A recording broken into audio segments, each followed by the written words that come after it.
Sejam bem-vindos ao canal Vivificando Vidas. Evangelho de Mateus, no capítulo 6, a partir do versículo 25 até o versículo 34, nós lemos a seguinte declaração, parte do ensino de Jesus no que chamamos o Sermão do Monte ou da Montanha. Por isso vos digo, não andeis ansiosos pela vossa vida, quanto ao que haveis de comer ou beber, nem pelo vosso corpo, quanto ao que haveis de vestir. Não é a vida mais do que o alimento, e o corpo mais do que as vestes? Observai as aves do céu, não semeiam, não colhem, nem ajuntam em celeiros, contudo vosso Pai Celeste as sustenta. Porventura não valeis vós muito mais do que as aves? Qual de vós, por ansioso que esteja, pode acrescentar um côvado ao curso da sua vida? E por que andais ansiosos quanto ao vestuário? Considerai como crescem os lírios do campo. Eles não trabalham, não fiam. Eu, contudo, vos afirmo que nem Salomão, em toda a sua glória, se vestiu como qualquer deles. Ora, se Deus veste assim a erva do campo, que hoje existe e amanhã é lançada no forno, quanto mais a vós outros, homens de pequena fé.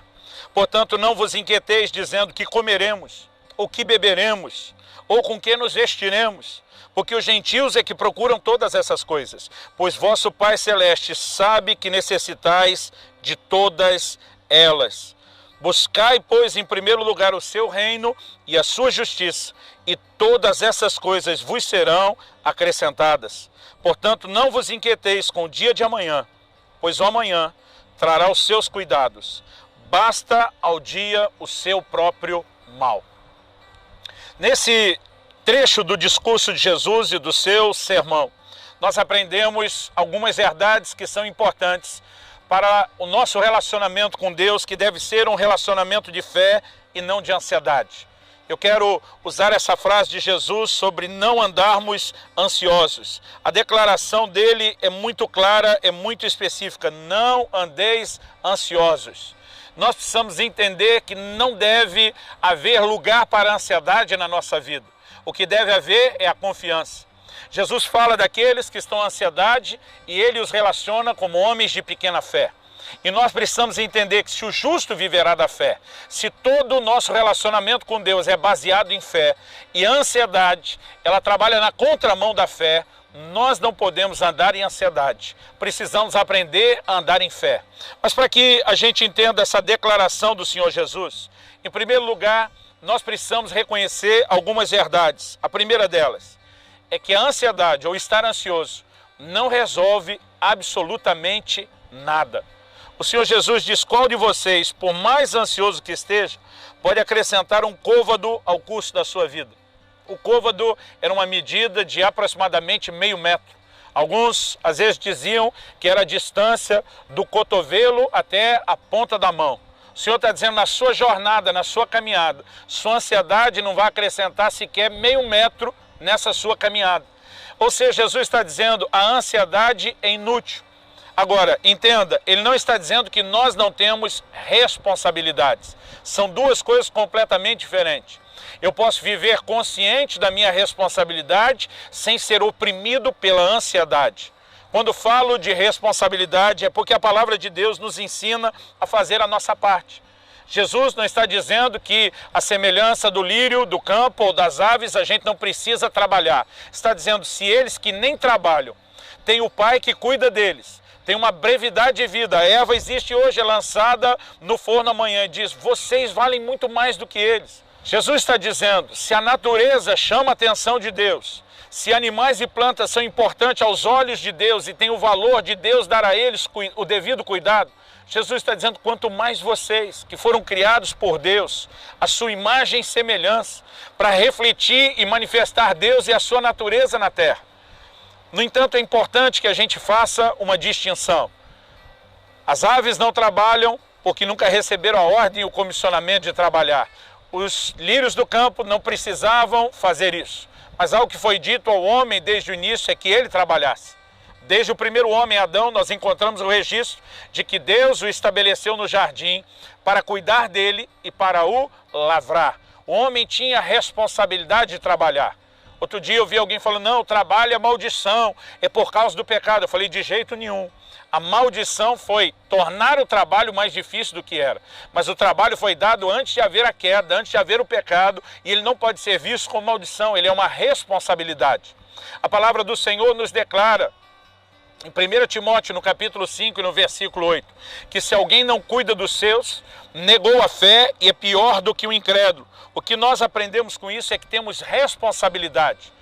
O que Jesus dizia não era, olha, simplesmente deixe trabalhar, sente num canto fazendo nada e apenas confiando em Deus. A palavra de Deus está nos ensinando a cumprir a nossa responsabilidade sem ansiedade. Jesus está dizendo, a ave não está nem trabalhando e o Pai está alimentando. Quanto mais vocês, que além de serem importantes aos olhos de Deus, ainda estão cumprindo com a sua responsabilidade. Nós podemos viver a responsabilidade sem ter o peso ou a carga da ansiedade. Então Deus não está falando contra planejamentos, nem contra sonhos, Ele está falando da opressão da ansiedade.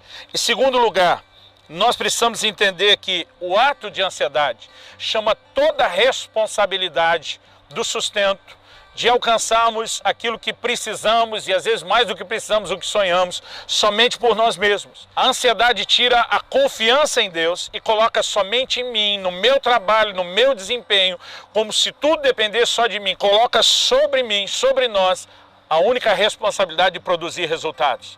E a fé, ela nos leva a um lugar onde mesmo quando a gente cumpre a nossa responsabilidade, a gente sabe que pode contar com a ação de Deus. Vamos ver alguns textos da palavra de Deus que estão alinhados com o que Jesus falou. Filipenses capítulo 4, versículos 6 e 7. Paulo diz, não andeis ansiosos de coisa alguma. Além dele repetir o que Jesus falou de não andar ansioso, ele diz de coisa nenhuma. Não é para ficar ansioso pelo que come, pelo que veste, onde dorme, por coisa nenhuma na sua vida. Ele continua, em tudo, porém, sejam conhecidas diante de Deus as vossas petições, pela oração e súplica com ações de graças. Então ele diz, e a paz de Deus, isso é o oposto da ansiedade, a paz que excede todo entendimento, guardará o vosso coração e a vossa mente em Cristo Jesus. Quanta gente tem sido oprimida, massacrada, destruída pela ansiedade, quando poderia estar vivendo a paz de Deus. A paz que se obtém quando fazemos de Deus a nossa fonte, quando reconhecemos que não podemos conseguir tudo sozinho, que mesmo cumprindo a nossa responsabilidade, podemos confiar para que Deus nos leve além dos resultados que teríamos fazendo a nossa parte.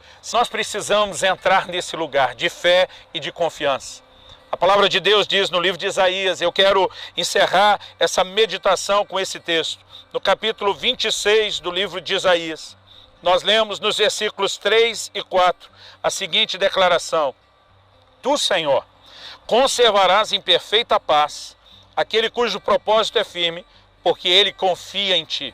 Confiai no Senhor perpetuamente, porque o Senhor Deus é uma rocha eterna. O versículo 5 continua a mensagem, mas até o 4 nós temos uma mensagem de que há uma confiança em Deus que nos coloca numa rocha, num lugar estável, no lugar onde estamos guardados e protegidos. E o versículo 3 diz que o Senhor conservará em perfeita paz. Assim como Paulo diz, e a paz de Deus que excede todo o vosso entendimento vai se manifestar, depois que em vez de você ficar ansioso, foi a Deus em oração e confiança. Aqui também, Deus está relacionando uma paz que se manifesta para aquele cujo propósito é firme. A determinação de amar a Deus, de obedecê-lo, de fazer de Deus e do seu reino a prioridade. Quando temos essa firmeza de propósito e confiança, então seremos guardados em paz, em vez de ser massacrados pela ansiedade. Gostou desse vídeo? Se inscreva, deixe seu like e compartilhem, para que essa palavra possa edificar mais vidas. Deus abençoe.